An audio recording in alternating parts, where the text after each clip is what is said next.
The reappearance of Gabrielle LaRoche, Timothy McGee's adversary and Seamus Dever's cunning new NCIS deputy director, is highlighted in NCIS Season 22, Episode 9. Torres and the team must salvage a decorated Marines' Christmas as the Major Crimes Response Team (MCRT) handles a case in Humbug involving leaked passages from a military tell-all book that might jeopardize his image. On December 16, CBS debuted NCIS Season 22, Episode 9. NCIS Season 22, Episode 9 has Seamus Dever reprising his role as NCIS Deputy Director Gabrielle LaRoche. LaRoche returns in the winter finale to manage the team's new case after defeating Timothy McGee for the job, which alarmed viewers because of a possible departure scare from the NCIS Season 22 opener. During their inquiry, he has disagreements with the team. While denying the team's proposal to leverage McGee's author contacts to obtain the complete manuscript of the military tell-all book, he even chastises them at one point for seeing the person of interest without him. Playing Kevin Ryan in more than 170 Castle episodes is Dever's most well-known role. In the winter finale of NCIS, Demetrius Gross plays Lieutenant Merritt Hastings as a guest star.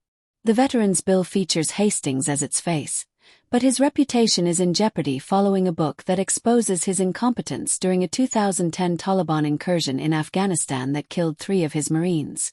Despite the charges, Hastings is a well-respected Marine who is primarily remembered for saving the lives of the majority of his troops by tossing a hostile grenade away from his squad.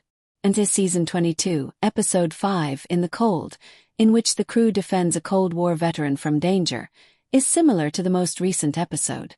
Marine Lance Corporal Samuel Cross, played by Garrett Hines, is a former member of Hastings' squad who harbors resentment toward him since he believes he is to blame for his brother's murder on that tragic night in Afghanistan.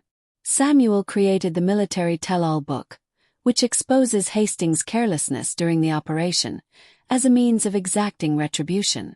Another member of Hastings' squad, Marine Lance Corporal Brian Zanella, is portrayed by Samar Karbuchia. He retired from active service and now works for Hastings at his car repair business. Speaking to NCIS, Zanella informs them that Hastings is a decent man who will stop at nothing to keep his unit safe.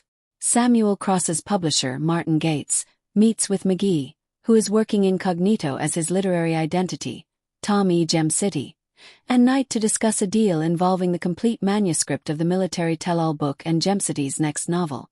Cameron Bender portrays the role on screen. Emily Cross, the late Marine Evan Cross's wife, is portrayed by Boyana Balta. She is currently employed as a grief counselor. She consents to assist Torres in approaching her brother-in-law, Samuel, later in the episode in order to get him to take back the things he said in the tell-all book. Emily Cross, the late Marine Evan Cross's wife, is portrayed by Boyana Balta. Emily Cross, the late Marine Evan Cross's wife, is portrayed by Boyana Balta. She is currently employed as a grief counselor. She consents to assist Torres in approaching her brother-in-law, Samuel, later in the episode in order to get him to take back the things he said in the tell-all book. Lennox Kincaid, an NCIS maintenance worker, is portrayed by Derek Anthony. The figure is in charge of repairing the heating system at headquarters. Hastings' unit mate Marine Lance Corporal Evan Cross, who lost his life in the Taliban operation, is portrayed by Ramsey Toms. Evan was a competent technician and the radio operator.